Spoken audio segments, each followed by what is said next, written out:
Friends, ഒരു confusion തീർക്കാൻ വേണ്ടിയിട്ടാട്ടോ ഞാൻ ഇന്ന് ഈ വീഡിയോ ഇടുന്നത്. ഇത് കണ്ടോ, ഈ മാലയിൽ ഗുരുവായൂരപ്പനാണോ അതോ തിരുപ്പതി ഭഗവാനാണോ? നിങ്ങൾക്കിത് ഏതായിട്ടാണ് തോന്നുന്നത്? എനിക്ക് സത്യം പറഞ്ഞു കഴിഞ്ഞാൽ ഇത് ഞാൻ ഗുരുവായൂരപ്പനാണെന്നാണ് കരുതിയിരുന്നത്. അപ്പോൾ ഈ അടുത്ത ദിവസം ഒരു ചേച്ചി എൻ്റെ അടുത്ത് ജ്വല്ലറീസൊക്കെ കാണാൻ വന്ന സമയത്ത് ആ സമയത്താണ് ആ ചേച്ചി പറയുന്നത്, മോളെ ഇത് തിരുപ്പതി ഭഗവാനാണ്, ഗുരുവായൂരപ്പനല്ല എന്ന് പറയുന്നത്. അപ്പോൾ ഞാൻ ഭയങ്കര കൺഫ്യൂസ്ഡായി. ഇത് ആദ്യം കണ്ടവരൊക്കെ എന്നോട് പറഞ്ഞത് ഇത് ഗുരുവായൂരപ്പൻ തന്നെയാണെന്നാണ് പറഞ്ഞത്. പക്ഷേ ഈ ചേച്ചി മാത്രമാണ് എൻ്റെ അടുത്ത് തിരുപ്പതി ഭഗവാനാണെന്ന് പറയുന്നത്. ആ ചേച്ചി ഉറപ്പിച്ച് പറയുന്നുമുണ്ട്. അതിന് ഒരു ഡിഫറൻസ് പറഞ്ഞത്, ഇതിൻ്റെ മൂളിൽ, ഈ ഭഗവാന്റെ മൂളിൽ കാണുന്ന ഈ തോരണം പോലെ കാണുന്ന ഭാഗമൊക്കെ അത് തിരുപ്പതി ഭഗവാൻ്റെയിൽ മാത്രമേ കാണുള്ളൂ എന്നാണ് പറയുന്നത്.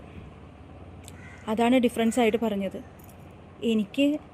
ഞാൻ തിരുപ്പതിയിൽ പോയിട്ടില്ല, അതുകൊണ്ട് തന്നെ എനിക്കത് ക്ലിയറായിട്ട് അറിയില്ല. ഇനിയിപ്പോൾ പോയാൽ തന്നെ നമ്മൾ ഗുരുവായൂർ പോയിട്ടുള്ളതാണ്, പക്ഷേ ഗുരുവായൂർ നമുക്ക് ഉള്ളിലേക്കൊന്നും അത്രയ്ക്ക് വിസിബിൾ അല്ലല്ലോ.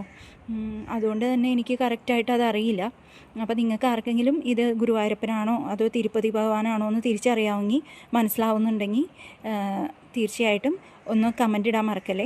ചേച്ചിമാരും അമ്മമാരും ഒക്കെ ഒരുപാട് പേര് പോയവരുണ്ടാവുമല്ലോ, ഇനി അനിയത്തിമാരാണെങ്കിലും പോയവരുണ്ടാവുമല്ലോ.